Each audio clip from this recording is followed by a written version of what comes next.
Video सुरू करण्या अगोदर आमच्या ॲडपोस्ट मराठीला लाईक करा, शेअर करा आणि सबस्क्राईब करायला विसरू नका.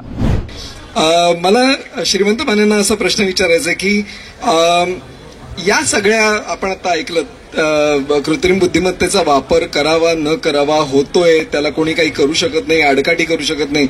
या सगळ्या ह्याच्यातनं तुम्हाला असं वाटतं का की समाजाचाच तोल थोडासा बिघडतोय? म्हणजे माणसाची सगळी कामं जी होती, श्रमाची कामं होती ती आपण देऊन टाकली, मेमरीची कामं होती ती देऊन टाकली, आता आपण विचारांची कामं पण देतोय.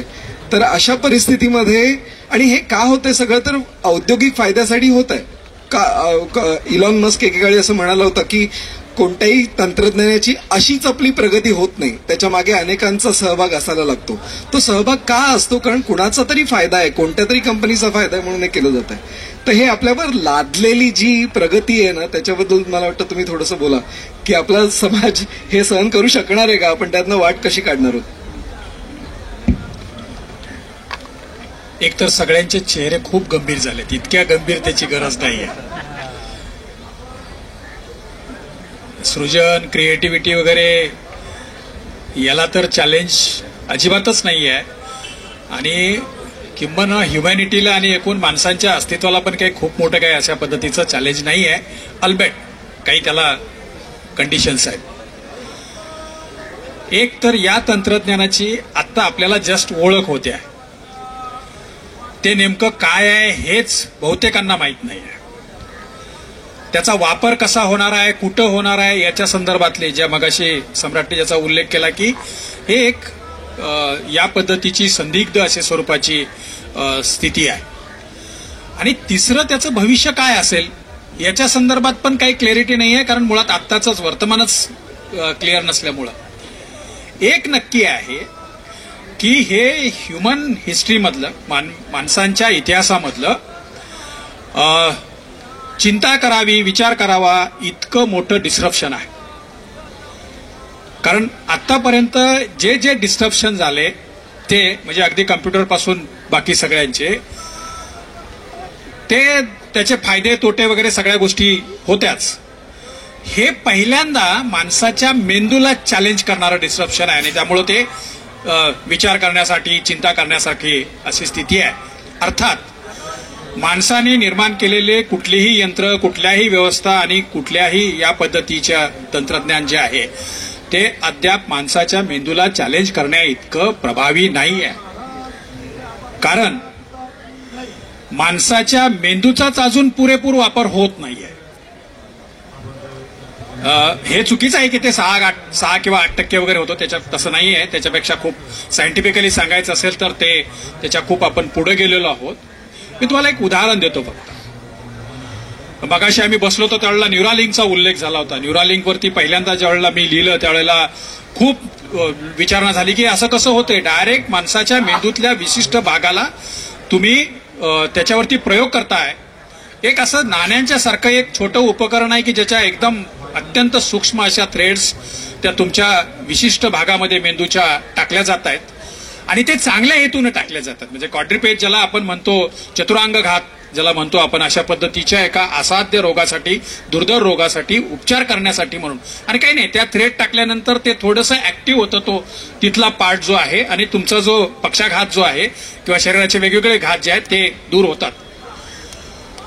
किंवा आता ह्या एक कोपरा आहे, फक्त एक कोपरा पण नाहीये, एक मिलीमीटर बाय 1 मिलीमीटर अशा एवढासा फक्त मेंदूचा भाग आहे. आपला मेंदू इतका भन्नाट आहे, त्याचं दुसरं उदाहरण मी पुढे येऊन सांगतो. आपल्या मेंदूची मेमरी माहिती आहे आपल्याला किती आहे? 2.5 पेटाबाईट. 1 पेटाबाईट म्हणजे 1000 टेराबाईट, आणि 1000 टेराबाईट म्हणजे 1000 गिगाबाईट. 1 टेराबाईट आणि 1 टेराबाईट म्हणजे 1000 गिगाबाईट. म्हणजे साधारणपणे जो आपल्या मोबाईलच्या मेमरीचा जो बेस आहे 16 जीबीचा, असे 1,56,000 मोबाईल्स एवढी मेमरी आपल्या मानवी मेंदूची आहे ऍव्हरेज. एआय येईल, एआय मुळे काय काय परिणाम होतील ते आपल्याला माहित आहे. मानवी मेंदूमध्ये मगाशी कोणीतरी उल्लेख केला की साधारणपणे 10,000 कोटी 100 अब्ज एवढ्या न्यूरॉन्सनी चेतापेशींनी आपला मेंदू बनलेला आहे. ते जर अशा एका पुढे एक लावल्या ना तर ते एक सेकंदाला एक असं जर मोजायला लागलं तर त्याला आपल्याला 3,171 वर्ष लागतील. किंवा ते एका पुढे एक ठेवले तर 1,00,000 मैल अशी त्याची लांबी होईल. म्हणजे पृथ्वीला 4 प्रदक्षिणा घालाव्या लागतील. हे इतकं भन्नाट आहे. आणि दुसरा एआयचा मगाशी ज्याचा उल्लेख झाला, मशीन बंद केली जाऊ शकते, मशीन स्लो केली जाऊ शकते, वाढवली जाऊ शकते. आत्ता जे ChatGPT पासून ChatGPT 4o वगैरे किंवा जनरेटिव्ह एआयच्या निमित्तानं जे जे काही प्रयोग झालेले आहेत त्या सगळ्यांचा विचार जर केला, मशीन तुम्ही कंट्रोल करू शकता, ती बंद करू शकता. मानवी मेंदू हा एकमेव अवयव असा आहे की तुम्ही जन्माला आल्यापासून मरेपर्यंत तो मेंदू कधीच काम करणं थांबवत नाही. आणि तो किती भन्नाट कामं करतो. आत्ता जगभर म्हणजे मला साहित्य संमेलनाच्या आयोजकांना यासाठी पण धन्यवाद द्यायचे की किमान हे विषय साहित्याच्या मंचावरती किमान चर्चा करायसाठी आला, सगळ्यांनी त्याचा उल्लेख केला. आता जगभर जे मोठ्या प्रमाणावरती सामान्यांकडून जे विज्ञानाचे जे प्रयोग होत आहेत, जे ज्याला आपण कॉन्ट्रीब्युटरी अशा पद्धतीचं रिसर्च म्हणतो, ते प्रामुख्यानं मानवी मेंदूवरचे आहेत, स्वप्नांवरचे आहेत. म्हणजे ल्युसिड ड्रीमिंगचं असं कन्सेप्ट आहे की तुम्हाला काय स्वप्न पाहायचं तुमचं तुम्हीच ठरवू शकता, त्याच्या काही प्रोसिजर्स आहेत. किंवा नियर टू डेथ एक्सपिरियन्सेसचं इतकं जगभरातले मोठे फोरम्स आहेत. मृत्यूचा जवळ जाऊन मृत्यू जवळ पाहून परत आलेली माणसं, नियर टू डेथ एक्सपिरियन्स, हे इतकं भन्नाट आहे की आपण साधारणपणे त्याची कल्पनाच पण करू शकत नाहीत. आणि अशा वेळेला आपल्या साहित्यात, आपल्या रोजच्या व्यवहारामध्ये आणि आपल्या सगळ्या एकूण वागण्यात, बोलण्यात, चालण्यात विज्ञान जर कमीत कमी येत असेल तर ते काही भविष्याच्या दृष्टीने चांगले नाही. हा मानवी मेंदू आणि एआयची तुलना झाली. एआय ज्याचा मगाशी बालाजीरावांनी खूप चांगला उल्लेख केला, तुम्ही त्याला जे द्याल ना त्याच्यावर ते प्रोसेस करून देईल, त्याला आपण डेटा म्हणतो. आता आपल्याकडचे बहुतेक म्हणजे सम्राट आणि आम्ही माध्यमांमध्ये काम करतो. आमच्या ज्या वेबसाईट असतात ना, तर गुगलला सर्च दिल्यानंतर आपलीच बातमी पहिली दिसली पाहिजे याच्यासाठी आम्ही कीवर्डचे प्रयोग करतो. प्रॉपर परफेक्ट कीवर्ड जर असतील तर तुमची बातमी दिसेल, कारण आपण सर्च इंजिन वापरतो.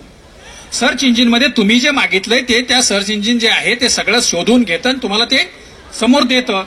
एआय सेम करतं. एआय तुम्ही जे त्याला प्रॉम्प्टिंग कराल, तुम्ही जे त्याला मागाल, तो डेटा प्रोसेस करून तो तुम्हाला उपलब्ध करून देईल.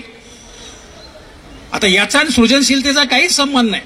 मुळात सृजनशीलता किंवा सर्जनशीलता, क्रिएटिव्हिटी ही खूप गंभीर गोष्ट आहे, गंभीर कन्सेप्ट आहे, ज्याचा थोडा थोडा उल्लेख बहुतेक सगळ्यांनी केला आहे. आपल्याकडे कॉपी पेस्ट करणे म्हणजे काही सृजनशीलता नाहीये. दुसरं माणसांच्याच कर्तबगारीबद्दल जर बोलायचं असेल तर प्रत्यक्ष म्हणजे त्या संकल्पनेतलं सृजन करणारी जी माणसं आहेत ती साधारणपणे 1% असतील. मगाशी मला डॉक्टर मडके सर सांगत होते 1% पण खूप झालं, कारण आपल्याकडची 99% माणसं आपल्या क्रिएटिव्हिटीच्या पहिल्या उडीमध्ये संपतात.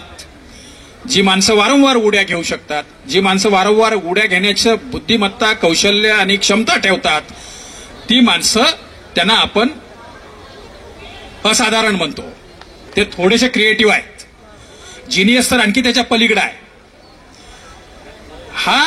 हे जे क्रिएटिव्हिटी आहे ही खूप गंभीर गोष्ट आहे आणि ते शक्य नाही. मी तुम्हाला एक उदाहरण सांगतो. मगाशी सम्राटने त्या चित्राचा उल्लेख केला, म्हणजे मला लगेच पटकन आठवलं. साधारणपणे 20 वर्षापूर्वी क्लोनिंग आणि डीएनएचं रिप्रोडक्शन याच्या संदर्भातली खूप गंभीर चर्चा जगभर सुरू होती. त्याच्यावेळेला ते मेंढीचं पिल्लू ज्यावेळेला आपण क्लोन केलं, माणसं पण क्लोन केलं जाऊ शकतात बरं का.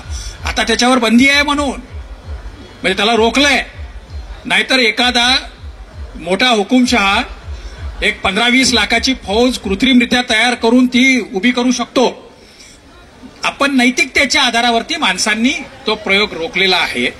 तर ज्यावेळेला ते क्लोनिंगचं ज्यावेळेला सुरू होतं, आता नारेसर इथं अकोल्याचे बसलेले आहेत, तुम्हाला एम एफ हुसेनच्या 1960च्या दशकांमधले जे बंडखोर चित्रकारांची एक फळी तयार झाली होती त्याच्यातलं अंबादासचं नाव कुणाला आठवतंय का?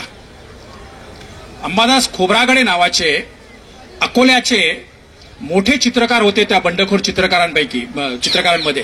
नंतर ते नॉर्वेला जाऊन सेटल झाले. एक साधारणपणे 15 वर्षापूर्वी, 10-12 वर्षापूर्वी त्यांचं निधन झालं.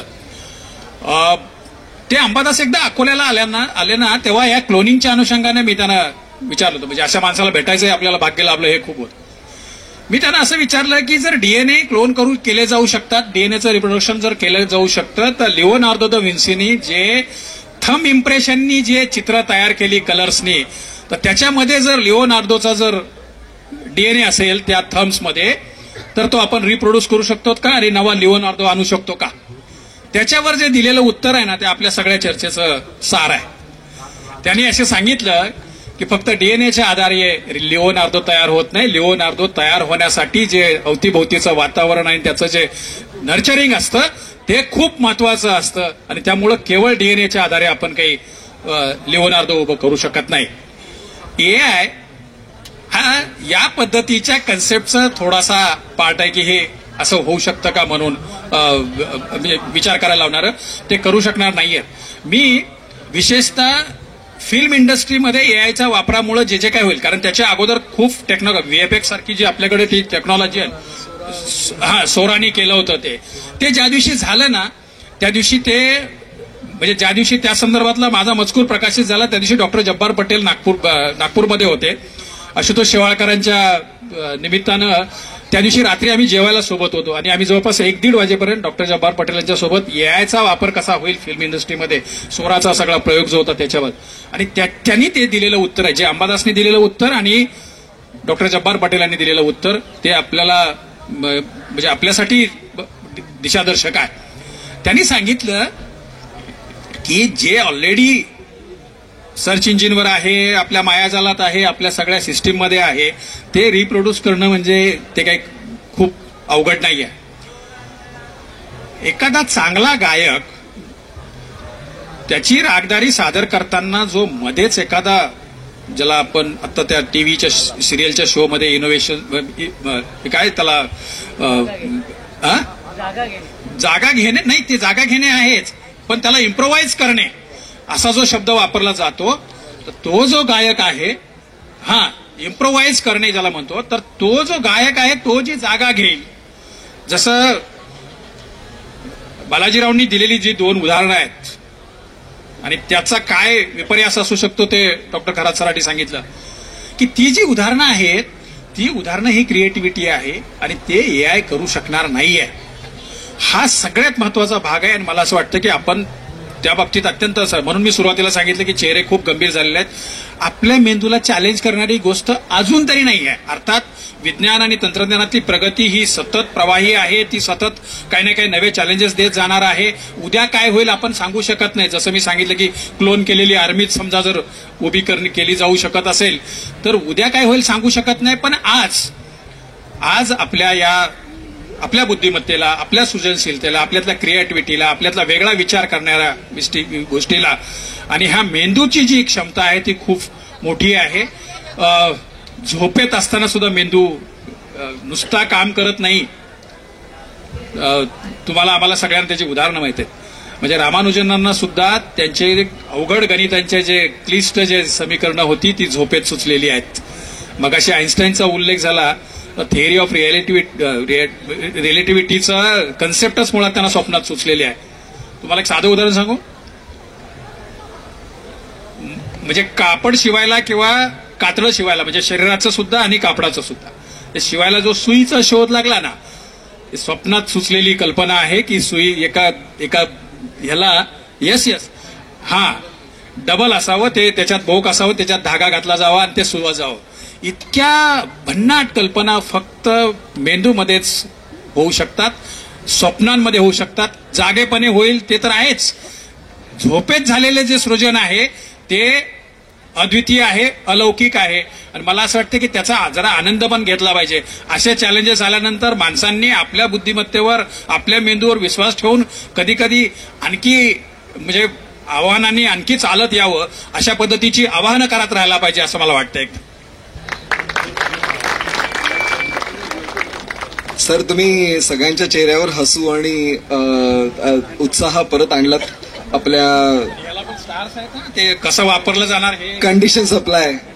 तर त्या कंडिशन सप्लाय पैकी एक कंडिशन मी सांगणार आहे, पण ते करायच्या आधी, कारण हे थोडंसं म्हणजे त्याचा शेवट आपल्या परिसंवादाचा करण्याच्या आधी मी सगळ्यांना अशी विनंती करतो की एखादा पॉइंट आपला आम्ही खूप बोललो इथे याच्या आधी आणि खूप चर्चा केली, या पडद्याच्या मागे सुद्धा बरीच चर्चा केली. एखादा पॉइंट माझ्याकडनं राहिला असेल तर तुम्ही नक्की तो घ्यावा असं मला वाटतं. आम्हीच थोडंसं हे करतो.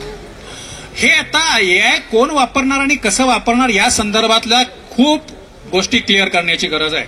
माझं वैयक्तिक मत असं आहे की आता ते बघा, डीपसिकचं आल्यानंतर लगेच आपल्या केंद्रीय मंत्र्यांनी घोषणा करून टाकली की आता भारत पण आपला एआय प्लॅटफॉर्म किंवा एआय टूल आणणार. माझं वैयक्तिक मत असं आहे की सरकार नावाच्या यंत्रणेने या व्यवस्थेत पडू नये.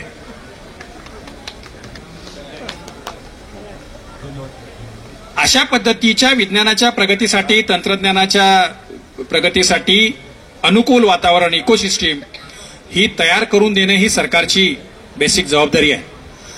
आणि हे असं जर सरकार पडलं तर काय होतं त्याची उदाहरणं देतो जी आपल्या रोजच्या जगण्या मारण्याशी संबंधित आहेत.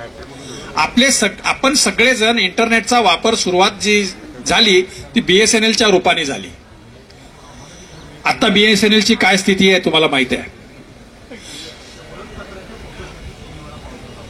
जे विदर्भातले आणि कापूस उत्पादक पट्ट्यातले आहेत त्यांना कदाचित आठवत असेल, हे ज्यावेळेला बीटी कॉटन आलं ना, मैको मोन्सॅन्टो बायोटेकनी, एमएमबेनी, त्यावेळेला त्याचं जे तंत्रज्ञान आहे ते जीन ट्रान्सप्लांट करण्याचं, ते सगळ्यांना माहिती आहे. कोकर टेक्नॉलॉजी म्हणतात त्याला. तो क्रायवन बीसी जीन जो त्याला तो बीटी जो म्हणतो तो बॅसिलिस थुरॅन्जिनेसिस असं गाव आहे. थुरॅन्जिन नावाचं ते गाव आहे. त्या गावावरून त्या जीनला नाव पडले. ते ज्यावेळेला आलं त्यावेळेला डॉक्टर पंजाबराव देशमुख कृषी विद्यापीठाच्या शास्त्रज्ञांनी आणि आयसीएआरनी असा प्रयोग केला की हे 1200-1400 रुपयांना ती थैली मिळते बीटी कापसाची, तर ती आम्ही 400 रुपयात देतो म्हणून आम्ही देशी बीटी वाण तयार करतो. केला तो आणि सक्सेसफुल झाला. सरकारी यंत्रणेच्या हातात असल्यामुळं त्याचं काय झालं आज त्या वाणाचं कुणी नाव पण सांगू शकत नाही. आणखी तुम्हाला सांगतो, हे या पद्धतीचे जे सगळे प्रयोग असतात ना ते आपल्याकडची ब्युरोक्रासी प्रामुख्यानं करते. इथं जे अधिकारी आहेत त्यांनी मला माफ करावं, पण हा उद्योगांचा, व्यवसायाचा, तंत्रज्ञानाचा वापर घेऊन संपत्तीची निर्मिती करणे, पैसा कमवणे या संदर्भातला व्यवहार आहे. सरकार हे वेलफेअर कन्सेप्ट आहे. तुम्ही कशाला त्याच्यामध्ये पडताय. आणि ही नोकरशाही पडलीच तर कशी पडते माहिती आहे ना तुम्हाला. आपला जनतेचा पैसा वापरते, मोठमोठ्या हॉस्पिटल्समध्ये मोठमोठी यंत्रणा, उपकरणं सगळं आणून देते, तंत्रज्ञान आणते आणि खाजगींना अधिक पैसा कमवता यावा म्हणून करप्शन करून ती यंत्र बंद ठेवते. आणि त्यामुळे सरकार या नावाच्या यंत्रणेने करू नका. मला धोका जो वाटतोय आपल्याकडं तो असा आहे की एआय हा शब्द प्रोपोगंडा टूल होऊ नये. माझा एआय मोठा की तुमचा एआय मोठा काहीच नाही. ते तंत्रज्ञान ज्यांनी शोधलं ना तोच त्याचा लाभार्थी, त्याचा खरा अर्थाने मालक आहे किंवा त्याचा हक्कदार आहे. त्यामुळे सरकार नावाच्या व्यवस्थेने याच्यात पडू नये. आणखी एक खूप क्लिअर सांगायला पाहिजे. जे कोणी एआय करत असतील ना त्यांना आपण सगळ्यांनी पहिलं विचारलं पाहिजे की त्या एआयला वापरण्यासाठी तुमच्याकडे डाटा कुठं आहे. डाटा चोरी करणे हे आपल्या सगळ्या व्यवस्थेचं पहिलं लक्षण झालेलं आहे. आपल्याकडे रिलायबल डाटाच नाही. अर्थात मगाशी डॉक्टर खरात सरांचा उल्लेख केला, हेल्थ आणि एज्युकेशन या दोन गोष्टींमध्ये अनायासे आपल्याकडे डाटा आहे. आपल्या नॅशनल फॅमिली हेल्थ सर्व्हेच्या निमित्तानं किंवा एज्युकेशनच्या निमित्तानं आपल्याकडे डाटा आहे. त्याच्यामध्ये खूप मोठं काम एआयच्या माध्यमातून होऊ शकतं, वंचितांपर्यंत जाऊ शकतं. माझा मुद्दा एवढा आहे की ही व्यवस्थेला अनुकूल वातावरण तयार करून देणं ही सरकारची जबाबदारी आहे. सरकारने त्याच्यात पडायला नाही पाहिजे असं मला व्यक्तिगतरित्या वाटतं. नाही, अगदी बरोबर आहे. आणि थोड्याशा वेगळ्या पद्धतीने मी याच्याकडे असं बघतो की आता मी डिझायनर आहे आणि मिड जर्नी सारख्या ज्या व्यवस्था आहेत त्याच्यातनं मला पाहिजे तसं, पाहिजे त्या पद्धतीचं चित्र काढून घेता येतं. किंवा कोणत्याही वेगवेगळ्या म्हणजे हेनरी मातीस सारखं मला एक चित्र काढून पाहिजे, त्याच्यामध्ये मी उभा आहे या मंडपामध्ये असं चित्र पाहिजे, पण ते लिओनार्दोने काढल्यासारखं पाहिजे वगैरे असं मी सांगू शकतो आणि त्याप्रमाणे ते येतं. पण त्याच्या मुळाशी जो डेटा आहे, सर जे म्हणाले, जो डेटा आहे तो म्हणजे विविध ठिकाणी भुरट्या चोऱ्या करून मिळवलेला डेटा आहे. तो त्यांच्या मालकीचा डेटा नाही. त्यामुळे रिलायबल तर नाहीच आहे. त्यासाठी शेवटी ते खऱ्या चित्रकारांनाच विचारतात, बाबा रे पटलं का, खरंच हे मातीचं चित्र वाटतंय का, वगैरे वगैरे. म्हणजे शेवटी आपल्याकडेच येतं ते. असा डेटा मिळाला की जीपीएस वरती गाडी चालवत असताना समोर पूल तुटलेला असतो आणि गाडी खाली पडलेली असते, अशा स्थितीमध्ये आपण जाऊ शकतो.